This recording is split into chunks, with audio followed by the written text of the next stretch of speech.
Welcome. I'm Julio Malara, CEO and producer of the 21st Century Business Forum.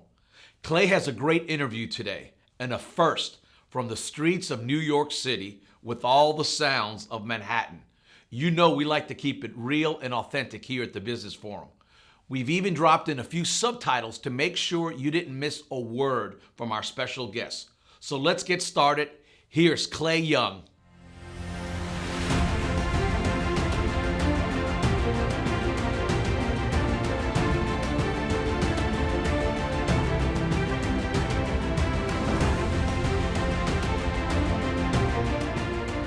Good morning, everyone, and welcome to the 21st Century Business Forum. I'm your host, Clay Young. This morning, we are excited to have with us one of America's most intriguing entrepreneurs, Dollar Shave Club founder Michael Dubin. A decade after launching the direct-to-consumer business as a no-frills, amazing $1-a-month razor startup that disrupted the shaving industry, he sold the company for $1 billion to products giant Unilever. In January, he stepped down as CEO. We're here to learn from the man who is considered one of the most innovative marketers in direct-to-consumer sector, now on a mission to find something else to disrupt. Michael, how are you? Good. I don't know that I'm one of America's more intriguing stories, but I appreciate the introduction. I think so, man. When you think about the way you started the company, and I'm excited to talk with you about your mindset as a CEO and what you built over that time. But it all started with that video that I was able to refresh on again today. I watched it a few times. I showed it to members of my team, and we laughed every time. But for those who did not see it, here's the video. Hi, I'm Mike, founder of DollarShaveClub.com. What is DollarShaveClub.com? Well, for $1 a month, we send high-quality razors right to your door. Yeah, $1. Are the blades any good? No. Our blades are f***ing great. Each razor has stainless steel blades, an aloe vera lubricating strip, and a pivot head. It's so gentle a toddler could use it.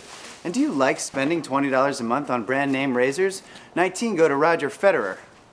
I'm good at tennis. And do you think your razor needs a vibrating handle, a flashlight, a back scratcher, and 10 blades? Your handsome-ass grandfather had 1 blade and polio. Looking good, pop up! Stop paying for shave tech you don't need. And stop forgetting to buy your blades every month. Alejandro and I are gonna ship them right to you.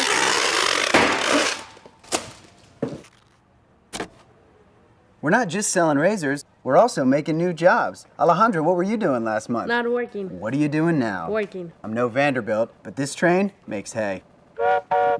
So stop forgetting to buy your blades every month and start deciding where you're gonna stack all those dollar bills I'm saving you.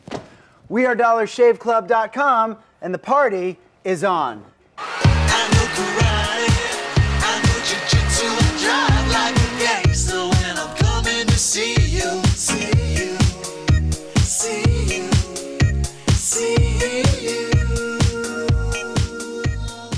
Let's talk about that. You grabbed everyone's attention with that video. What were your intentions with it?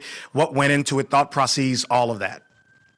Well, when I launched the company, I wanted to tell the story with humor because I think that telling stories with humor is one way to resonate and stay in somebody's mind over a long period. And, I knew that I was the best person to tell that story. In other words, I could have outsourced it to somebody else, but I decided ultimately that I was going to be the best one. I didn't know that it would go viral. That was not part of the intention. I actually thought the opposite. I didn't really want the video to be too prominent because I didn't want people to have an adverse reaction to the business idea, an adverse reaction to the founder or the spokesman in case they didn't like me or they didn't like the video. I wanted the business to kind of stand on its own. And so ultimately that became, it really put us on the map. And so I'm glad that we chose to do it the way we chose to do it.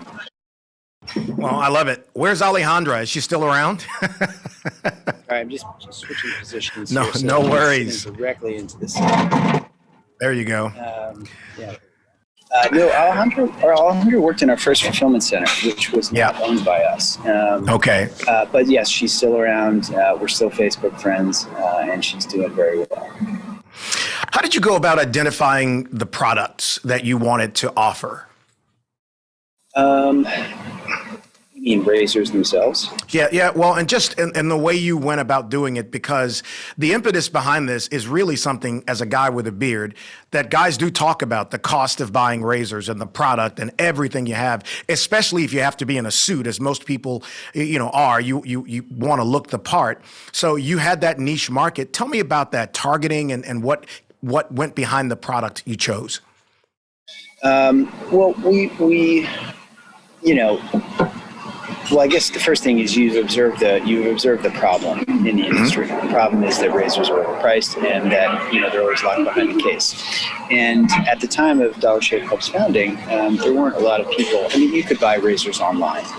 We weren't the first people to sell razors online, but we were the first to kind of point out sort of the obvious problem and what was broken, which I think any business that when you begin, you have to kind of ask yourself honestly: are you solving a big problem? And if so, what is that problem? Now, sometimes that's a problem that you could observe yourself, as I did. Sometimes it's a problem that you can read about. Maybe somebody else has observed it, and you have a unique way of approaching solving that problem. For us, solving that problem was getting really affordable, great razors and making them really easy to buy. And so we went on a search for the best razors. Ultimately, the first razors that we sold were from a manufacturer out of South Korea.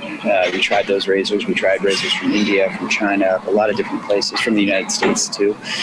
Settled on the ones from Korea. Over time, what we did is we ended up building out our own supply chain in our factory in the state of Israel. And so now we sell razors both from South Korea and from Israel, even though the company's headquartered in the United States. It's owned by Unilever.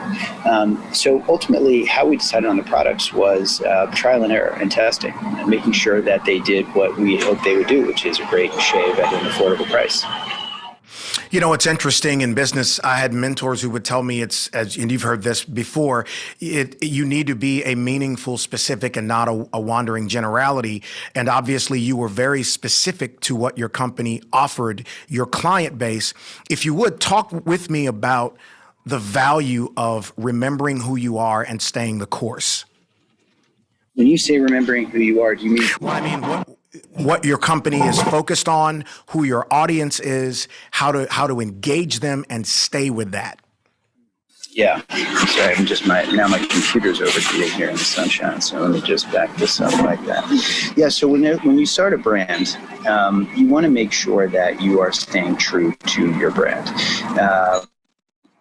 And that means not only searching your soul when you develop a new piece of creative, but also asking for other people to be sort of watchers on the wall of your brand, as it were, to use a Game of Thrones reference. You have to. Sometimes your own judgment can get cloudy when you build out a brand yourself. You think it's one thing, but actually it ends up being quite another. And so throughout the journey, we had many people that were watchers on the wall for us at the brand. And when we wanted to launch something new, we would go to them and say, "Hey, does this feel like us?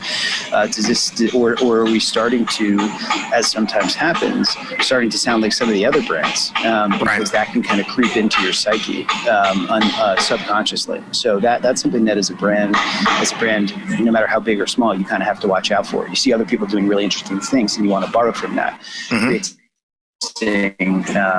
It's an interesting discipline because sometimes things just kind of seep into your brain automatically. Music is a lot like that. Yeah. Whereas music, there's a lot of originality out there, but there's also a lot that is borrowed from generations prior or other artists.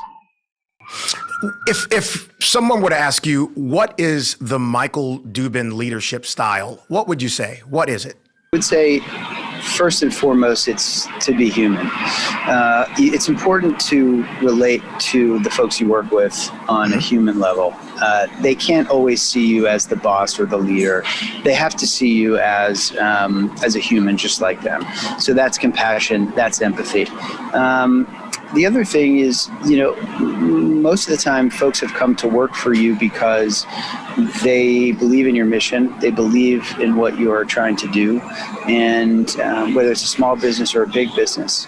And that means continually reminding folks why you're on the mission that you're on, why they've chosen to work with you on this mission, to take this journey with you.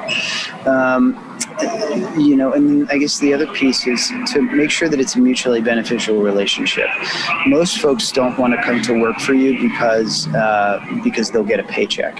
They come to work for you because they're going to feel like what they're doing is worthwhile, that they're challenged intellectually, and ultimately that they can grow as people and as professionals. And so you have to make sure that that's a rewarding experience for them, professionally and personally. And so that goes into how you design their role and your relationship with them. You want to make sure that, because that relationship won't last forever. So you want to make sure that you're able to give them an experience that when they leave, they can reflect back positively on. Developmentally, emotionally. I have a lot of people that used to work at Dollar Shave Club that reached out to me and say, hey, that was such a formative and even transformative experience for me professionally. And I just, was able to become the best version of myself because I worked at Dollar Shave Club. So thanks for that opportunity. So that's kind of, that's what that is. That's my leadership philosophy is drive all of those things. I love that. And our audience is obviously made up of business people, small businesses, business owners, people who are trying to get into the space of business. As I listen to you give that answer, I hear team. I haven't heard you say a lot of me's and I's. And I mean, that's important when you're leading a company, is the leader is only as good as his or her team, right? That's right. Whatever you as a business person, small or large business, if you are the CEO or the founder or even a senior executive, there's going to be things that there's things that you don't know, experiences you have, but most experiences you don't have, especially if you're a younger founder like I was. I started Dollar Shave Club when I was 32. And so ultimately, you have to make sure you surround yourself with people that are more experienced. They've seen a few seasons in business, and they have experience where you don't. Otherwise, you're just going to be guessing. And if you're in a very competitive industry like Dollar Shave Club is, the business can't afford to learn at your pace. Right. Because you'll just miss too many opportunities, and you'll succumb to too many risks. So you do have to really rely on your team. It is a team sport. This isn't golf or tennis. This is baseball, basketball, football, whatever. You're not a solo artist. You're playing in a band. You once told a reporter you've got to stick your neck out and collide with life because it'll change you. What does that mean? It means that nothing happens in your head, say it differently.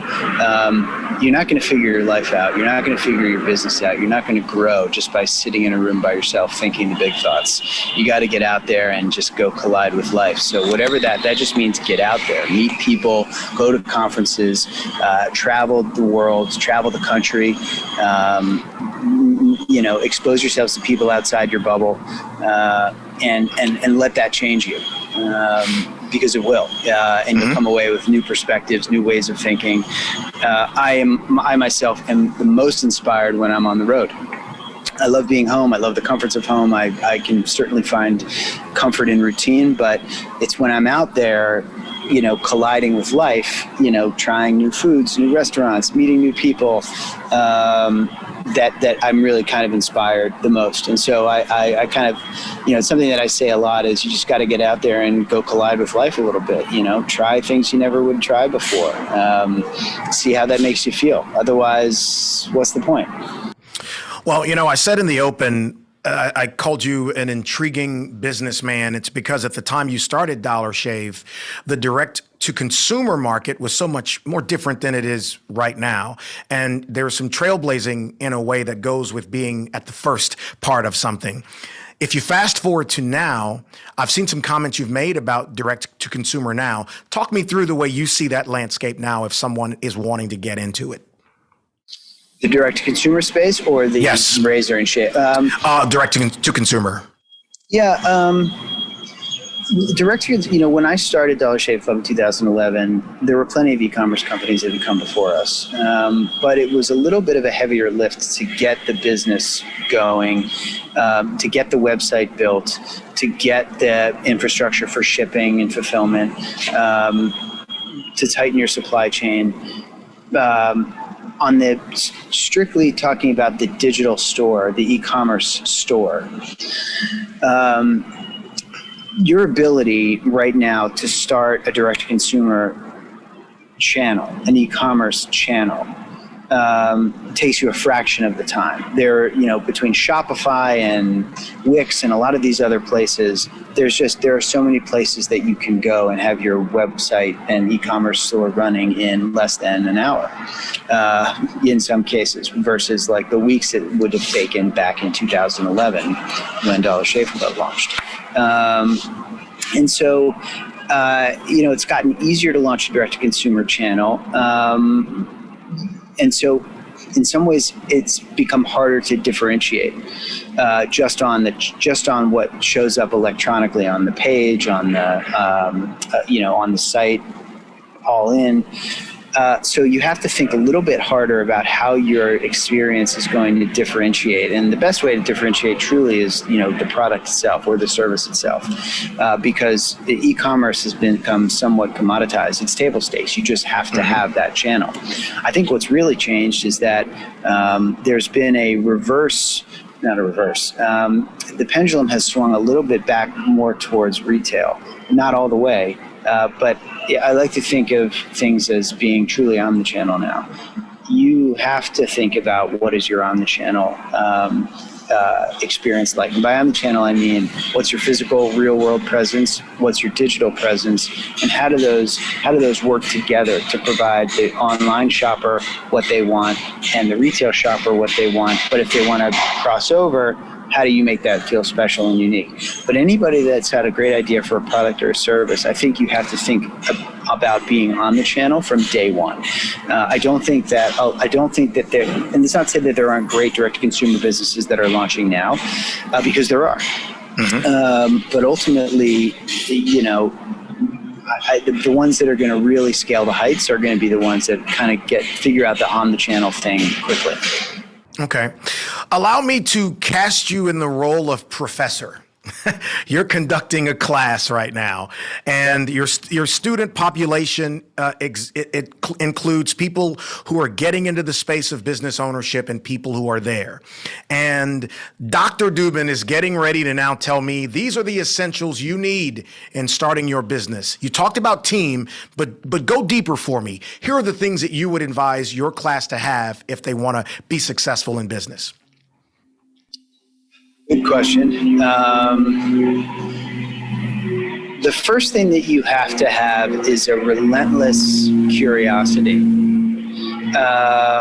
You also need to have an indefatigable appetite for problem solving.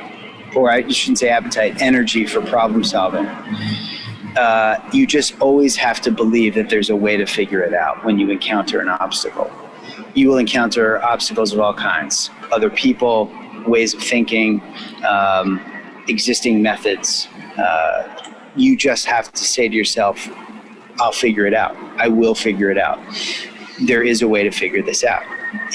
Some problems will be harder than others to solve, but they're all solvable, and the vast majority are solvable. But ultimately, you just have to believe that you're going to figure it out, and you will. Mm-hmm. And then curiosity, you just have to keep learning. You have to keep opening yourself up to new people, new ways of thinking, to make sure that you're not missing something, because we all have blind spots. So those are kind of the first two things. And some of those things you can teach, some of those things just kind of come naturally. I think, you have to be a little bit stubborn, because a lot of people are going to tell you that your business will never work, especially if it's a new idea, right? If you say, I'm going to open a dry cleaner, that can work probably, because that's a concept people know. But if you say, I'm going to start a business that nobody's ever heard of before, people aren't sure if that's going to work or not. But you have to be really stubborn. Because that will help you persevere through the naysayers, which you will encounter many of those. So those are some of the more of the human qualities that you need to have, to start a business. I think then, the next thing you have to have is kind of got to surround yourself with other successful people. And that doesn't mean you have to talk to somebody every day or every week, but the board, so to speak, a board of advisors or a board of directors, or even just friends or contacts that you can call and say, hey, I have this question. I'm stumbling on this. How do I get from here to there?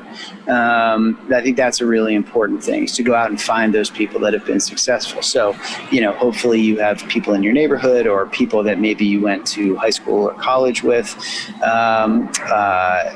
Other folks, sometimes a cold call can break through if you inspire somebody on the other end and they're not too busy. Those are great ways to get a leg up, is to just learn from other people. And then, of course, we talked about this earlier, building out a great team. So become a really good interviewer. Become a really good interviewer of talent. With your company, and one of the big things businesses can often run into is maintaining their capacity to serve their audience. And as you said earlier, sometimes you can get an influx of people that's so large, it's larger than your capacity to serve. So how did you ride that lightning bolt by never getting overwhelmed by the number of people coming at you to join Dollar Shave? You mean from a technical perspective, Well, like a business? Being able to serve the audience that wants your product. How were we able to maintain? Yes. I mean, that's just good. That's just good business planning. That's making forecasts, and in the early days, kind of being conservative and making sure that you're not if your business is on a rocket ship like we were, it's being a little bit more, well, not conservative in that case. I guess that's being more optimistic, but making sure that you have ultimately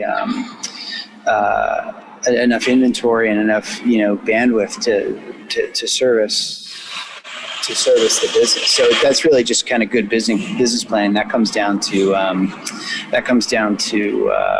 great talent, people that know how to do that. In the 10 years that you were chief executive officer at Dollar Shave, I'm sure there were lots of lessons you learned that you keep with you to this day. Could you share some of those with us? Sure. I'll sort of I'll just kind of run through a few of them. So one of them is, as a leader, hire people that are so talented and capable that they make you wonder if your boss or your board of directors won't need you anymore. Best thing a leader can do is hire people that are more experienced and competent than themselves in a given area. At some point, your boss, in front of your boss or your board, they'll say something really smart and heads will turn. And you might feel a twinge of concern for your own self-preservation. But you have to recognize that as a winning moment where you've done your job, where your sort of team outshines you. Another one is focus on the most important thing. Don't be distracted by other people's most important thing or by what other people think your most important thing should be. You only have so much time and energy in the day, and you have to be frugal with your energy. Spending it wisely will mean the difference between success and failure. You have to listen to people, you have to listen to your team, but your business will rise and fall on whether or not you are able to accurately ascertain what is the most important thing, and focusing on that. Another one is, I think you have to kind of, in a weird way, be grateful for your competitors. If you've got the right mindset, they will bring out your best. And you can't, but don't get overly obsessed with them. You don't want to start following their playbook. That can really lead you astray. Another thing is, if your company is bigger, remember that if the system is working, you won't be involved in most everyday decisions. And that one takes a little bit of getting used to, but you got to get comfortable with the idea that sometimes people will think you have, they won't be coming to you for every decision. And and I think that's really important, because that means you've really sort of done your job. I think you also have to get comfortable with the idea that you don't know the answer to questions that people ask you. And that's also another thing about being human. It's just, saying, I don't know. Somebody asks you a question, just say, I don't know. That makes people more comfortable with saying, I don't know, versus giving you kind of the wrong answer.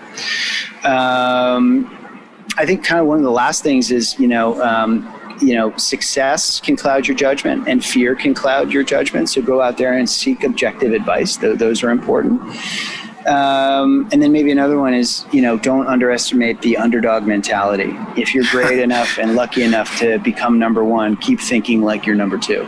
That one's a big one for me. Man, that was so perfect. You led me to where I was going next, and that is the insatiable appetite to keep going and not getting drunk on any one win, but staying consistent. And I was going to ask you about that, but since you said that, I'll lead you to it anyway. How did you stay hungry? How do you motivate others to stay hungry? You just have to realize that,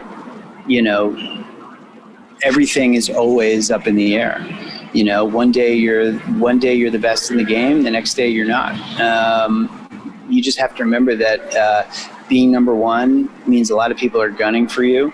And if you keep an underdog mentality like you're number two, then you're gonna be just fine. So I wouldn't really, I think you just have to tell yourself, like, there's always something, there's always a blind spot, there's always an opportunity around the corner that you should be targeting, there's always a risk out there that you should be mindful of, and you just kind of, you got to pat yourself on the back and celebrate, but you also have to, just remember that success is fleeting. Look at all these, look at champions in any sport. They are the champs for a blink, and then a new season starts, and more times than not there's a new champ. So you have to just kind of be mindful. I had a conversation, Michael, once with a lady about early morning workouts. And she asked, how do you, I just can't get up that early in the morning. How do you do it? And I told her, my routine is I put my feet on the floor, because once my feet touch the floor, now I have to make a choice as to whether I'm going to stand up or get back under the covers. And I said that to say the importance of making choices, because sometimes life throws things at you and you really don't have a choice. But then there are those other things where you choose success or not. Talk about making choices, positive, smart choices. Well, I really like that, putting the feet on the floor. I'm gonna take that with me on my journey. So thanks for that. It's a good one. Make the choice: get up or get back under the covers. I like that. Just remember to quote me a few times when you share it. At least about 5 times. I always attribute appropriately. Nothing's original in this world. No. So ultimately, I think. I read a quote recently. I actually can't remember who said it, but it wasn't me. But it's, you don't decide. Actually, let me. I have it written down here, so let me go to it. You don't decide your future. You decide how you show up every day, and your future is built on that. Which is sort of when you connect that with another thought, which is some things done daily are better than one big thing done once in a while. You start to recognize the power of habit, and the power of positive thinking, and the power of just kind of getting up and getting into the rhythm of doing a thing in a certain way. That will really key you in on, if you make those little choices every day, right? Like to get up when you put your feet on the floor or get back under the covers, you put your feet on the floor and then go do a workout. If you do that 6 out of 7 days or 4 out of 7 days, over time, that's going to add up. You're going to burn more calories. You're going to get the serotonin going earlier, which means you're going to have more positive days than negative days. So all of that stuff is really important. But I think when we think about making choices, it's kind of, make the choice make the choice, I think, every day to do good things for yourself and for people around you is a simple one. You know, there is a theme of positive energy and focus, and it runs through almost every answer that you have given. So clearly that is a part of your makeup. Where did it come from? Probably, a little bit from my coaches in school growing up. And then also, from my parents who are motivated people. So, it starts at home and at school. It's interesting. Only a couple more questions for you. And with business leaders who are watching this, there's always something that you have found on the journey because you've achieved success after 10 years with Dollar Shave that others haven't seen yet because they haven't gotten to that level yet. Let them in on it. What are some of the things that you've seen that they probably should know that's out ahead of them? In terms of what? In terms of experiences, things they should know about, things they should take very seriously, don't take for granted these particular things, whatever those insights are. I'm not totally sure I understand the question. You mean in the course of business or just in everyday life or? No, in the course of business. And let me come at it from this direction. Obviously, having started a company and now having sold it for a large amount of money, it hasn't changed who you are. I can hear the humility in you, but there must have been things along the way that you learned in that journey that you could share with people who have not yet achieved that level of success yet. Oh, sure. Well, I think the most important thing is enjoy the journey because, when you are a first-time entrepreneur like I was, you're kind of hyper-focused on making sure everything goes right. And, I was on high alert for 10 years while I was building the company and running it. And that is not sustainable. It also, if you're on high alert for what can go wrong and what should go right, you might miss out on some of the more fun, pleasant moments with people who because you don't get to go back on the journey again. I think that's sort of a general life lesson that I think it's tough for a lot of people to grasp, myself included, is that like you don't get to go back and relive it. Like you're living it right now, and try to live it right now. The good, the bad, the pain, the pleasure, all of it, because it's you're not going to get to go back and do it again. Like you think that there's this future state where everything's perfect and calm, and then you'll be able to really enjoy the thing or whatever it is. But that's BS. You have to try to find a way to enjoy it, even though sometimes you're playing through pain or whatever that means to you. So it's sort of a tough lesson to learn unless you've been through it. But I do wish that I'd been a little bit more present in some of the earlier days. But it was hard because I was freaking out all the time. So, I think that's something that I'd like to, I hope that folks that are starting businesses can take with them, right? It's a journey, and it's going to be hard and amazing and beautiful and tragic and everything in between all at once. So, try to like find the muscle that allows you to deal with it. And working out early in the morning is a good way to kind of, steel yourself for the day.